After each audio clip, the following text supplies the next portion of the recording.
Assalamualaikum warahmatullahi wabarakatuh. Perkenalkan, nama saya Melati Sukma dengan NIM 22016189 dari Prodi Pendidikan Bahasa dan Sastra Indonesia, Universitas Negeri Padang.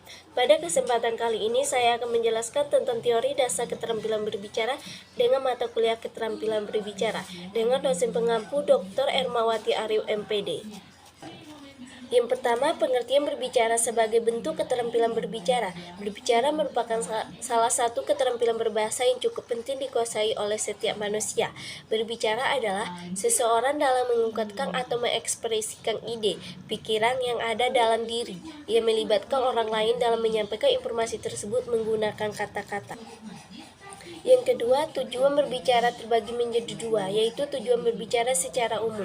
Tujuan berbicara secara umum ialah untuk memberitahukan atau melaporkan informasi kepada penerima informasi, untuk meyakinkan atau mempengaruhi penerima informasi, untuk menghebohkan setiap orang, untuk menghendaki reaksi dari pendengar.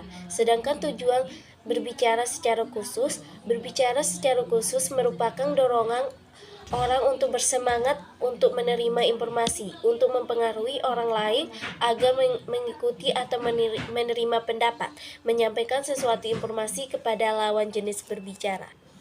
Yang ketiga, catur cara saji wicara. Dalam kegiatan berbicara ada 4 metode berbicara yang disebut dengan catur cara saji, yaitu yang pertama, metode serta-merta, yaitu metode ini biasanya digunakan oleh seseorang yang serta-merta atau secara mendadak diminta berbicara secara spontan di depan orang banyak. Yang kedua, metode menghafal adalah suatu cara yang digunakan berbicara untuk menyampaikan pikiran atau perasaan di depan orang banyak dengan bantuan daya ingat yang kuat dan kekayaan materi yang dimiliki. Yang ketiga, metode naskah. Metode ini jarang digunakan, kecuali pada saat acara penting saja.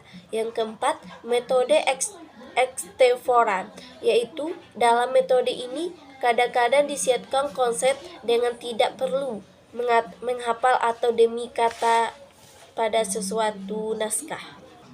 Yang kelima, faktor yang mempengaruhi keterampilan berbicara.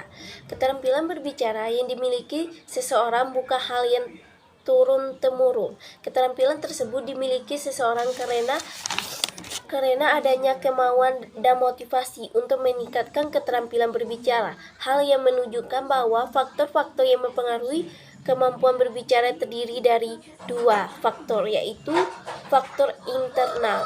Adapun faktor internal yaitu motivasi, kepercayaan diri, minat.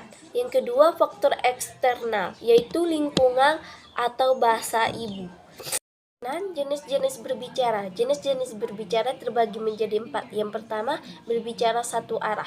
Berbicara satu arah merupakan suatu pembicaraan untuk mengungkapkan buah pikiran, gagasan, dan perasaan kepada si pendengar tanpa terjadinya proses interaksi timbal balik. Yang kedua, berbicara dua arah.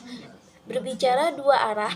Berbicara ini terjadi apabila si pembicara menyampaikan pikiran dan perasaan kepada orang lain, kemudian mendapatkan tanggapan balik dari pendengar secara langsung. Yang ketiga, berbicara secara formal.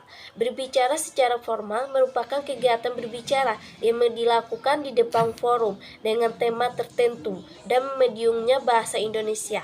Yang keempat, berbicara secara informal. Berbicara secara informal merupakan kegiatan berbicara yang dilakukan pada acara-acara tidak resmi. Sekian dari saya penjelasan tentang teori dasar keterampilan berbicara. Wassalamualaikum warahmatullahi wabarakatuh. Terima kasih.